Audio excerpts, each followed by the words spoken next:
Dear audience, if you looked up at the sky tonight, just with your eyes, you won't be able to see it. But as we speak, a star is being born. In fact, hundreds and millions of them, a process spanning millions of years. All in the endless abyss we call space. Now, from the birth of the universe, we learn that becoming takes time. Ever so slow, quiet, and patient, that our eyes simply can't perceive it. Because after all, beautiful things have always happened so subtly. Not loud, not sudden, just gradually. And I think about this a lot, how the universe never seems to be in a hurry. Yet every single time, everything falls into place. Here on Earth, we seem to be ignoring what the cosmos itself has been trying to tell us all this time. We rush to grow up. We rush to achieve, to arrive. We are always rushing to prove ourselves, to get to the next milestone, the next version of who we think we should be. So today, dear audience, I'd like to take you on a small journey. Not one across space, galaxies, or scientific theories, but across a quieter idea. A concept, a question. Why do we rush? Most importantly, why do we rush when the universe itself takes its own time? Now, this talk won't be one of academics or inspiring success stories. Rather, I'd like you to treat this talk as a message, a reminder, if you will, one that rekindles your curiosity and invites you to see the world, but this time through more than just your sight. These messages are none of my own. Rather, I'd like to remind you and relay to you 3 messages from space. A star begins its life in a nebula, a cloud of dust, gas, and chaos. From Earth, when you look up, nothing ever really seems to be happening. But slowly, one by one, particles of dust and gas are being pulled together. And as they collide, heat begins to be produced. It takes millions of years before a star even begins to gain its first few degrees of heat. Millions. And millions more before it fully ignites. But before that happens, a star would appear to be dull and dark. Yet we humans often ignore this reminder from the stars. Now, I still remember this time in primary school. I was 9 back then and participating in my first ever hackathon. I still clearly remember the countless, seemingly endless days I spent trying to perfect lines upon lines of JavaScript. Now, JavaScript itself may not seem as daunting to me now. Imagine 9-year-old me back then, a child self-teaching themselves JavaScript. And unlike today, there was no ChatGPT or fancy debugging tools to help you out. And I know this might absolutely haunt some of you in the audience today, but back then, you only had one thing to rely on: Stack Overflow. So for the 9-year-old me back then, programming, it felt like this endless abyss of darkness before the birth of a star. It felt like I was living for countless days within a cave with no ray of sunlight to ever be seen. It was the very thing that for the first time in my life made me feel hopeless and that I had no future in this. Yet just 4 years after, at age 14, I, on my own, successfully programmed from scratch, my very own AI algorithm. And just 4 years after that, here I stand, holding a scholarship in computer science. The very thing that all those years back then made me feel hopeless was now the very thing that is driving me and pushing me to go forward more than ever before.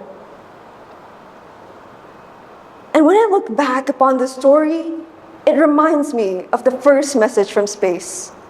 Because the first message from space tells us that darkness is not a sign that nothing is happening. Darkness, oftentimes, if not always, is the beginning of light. And our struggles, self-doubts, and uncertainties might simply be the particles of dust and gas in those nebulas out there. They are the parts that collapse and collide with each other so that one day a star, you, may be born, and you may shine ever so brightly. Now, I'd like you to think of something you're proud of, something you're doing today, something you never saw yourself doing all those years back then. Getting a scholarship, getting into your dream school or university, even something as simple as meeting all your super cool friends right now. When you think of these happy moments, think of the darkness, the hopelessness, the struggles that you faced before you are able to stand in this light that you bask in today. And as we shift our view from the stars to the billions of exoplanets moving in orbits, you see in space, no planet ever simply moves just randomly.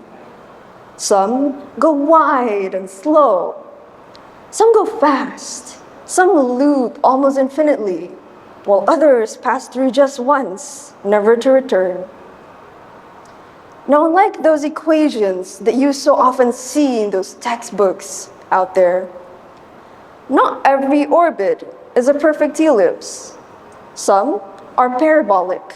Some may be hyperbolic. Some take centuries to complete just one orbit, while others finish theirs in mere hours. Yet despite all this, a planet is never thought of to be late for its intended position, never early, yet still never falling behind. And I think we forget this as humans, because we ask questions like, why am I not there yet? Why are they ahead of me? Why am I moving so slowly? Now let me ask you a question. When was the last time you looked at someone and genuinely started wondering, how are they doing so much better than I am? Are they doing something right that I'm not doing? Am I doing something wrong then? Now, in truth, I used to be the same way. I know I may not look the part, but back when I was younger, I used to play squash in the national leagues. Now, while being in the national leagues sounds glorious, there is actually more to glory than there is to the national leagues. Well, there's also humility. Because being the youngest, the smallest, and arguably the weakest in the under 13 age group back then intimidated me. It scared me. And for the first time ever in my life, I felt inferior to all these other people. I remember at that time wishing how I wanted to grow older, taller, because maybe then I'd be stronger. Maybe then I'd stand a fighting chance against these people. And at that point in my life, I found myself to be constantly comparing my abilities, my journey, to that of others. But space, dear audience, space teaches us not to. Because the second message from space tells us that every orbit has its own journey.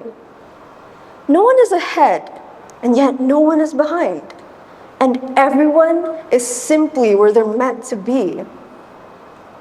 So the next time you catch yourself comparing your journey, where you are, what you can do, to what others can do, remember that space, the cosmos itself, reminds you and tells you you're not late.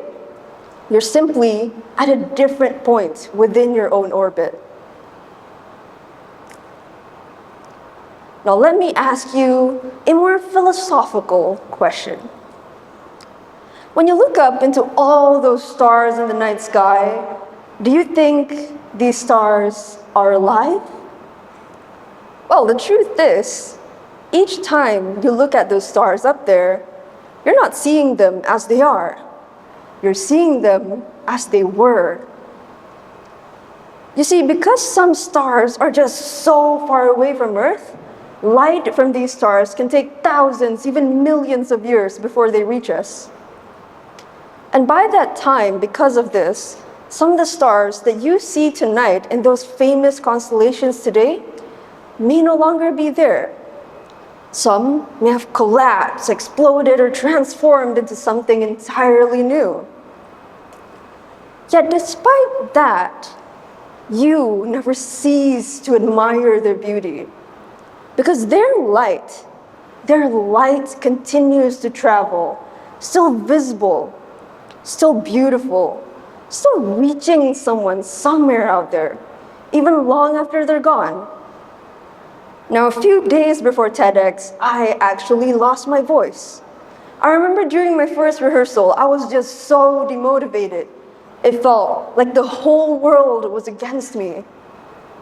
And at that very point in time, I quite nearly gave up on perfecting this very talk that I'm giving to you today.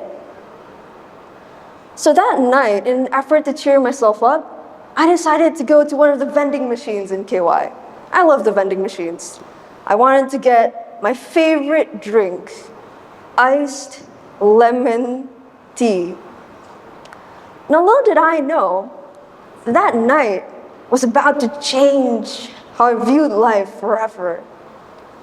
Because at that very moment, my payment got accepted by the vending machine, but the iced lemon tea wasn't dispensed, and the vending machine didn't display the error message. So without that error message, I couldn't ask for a refund. So basically, I lost 3 ringgit 20 cents and that can of iced lemon tea. At that point, I was just so done with that day. At that point, all I wanted to do was just get it over with.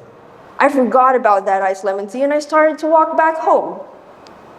I wanted to jump right into my PJs and hop straight into bed and just continue with tomorrow. But before I had the chance to turn around, the universe spoke to me. Because out of nowhere, this random guy popped up. He saw me at the vending and he said, "Hey, I'll get you that iced lemon tea." And I said, "Sure, get me that iced lemon tea then." I thought he was joking. And he actually got me that iced lemon tea. So I tried to pay him back. He refused. I insisted. He refused again. I insisted again. And he just walked away. What a peculiar guy indeed. You see, KY is full of interesting people, but this was no doubt one of the most interesting people I've ever met in KY. At that very time, something sparked within me. I didn't know this guy. I didn't know his name. I didn't even know he existed. Yet I'd imagine that if it weren't because of him, this talk that I'm giving right now would have gone in so many ways differently. So to that guy at 11 p.m. that night, if you're somewhere in the audience today, I'd like to thank you. Thanks for the drink, yeah, but more thanks for restoring the hope and the courage that I had so nearly lost that very night. And I hope you never stop being kind to strangers. And I hope you never stop being kind to strangers, to people you know. Because the third message from space tells us that even long after a star is gone, its light still finds a way to reignite lost hope. It tells us that what we give out to the world does not end when and where our bodies do. Our existence lives on. And what we give out... Thanks. Our existence lives on. And what we give out to the world, our kindness, our warmth, and our love, may outlive us in so many ways, ways we may have never even imagined. So today, dear audience, let's make a promise, not to me, but to yourselves. Let's promise to be kinder.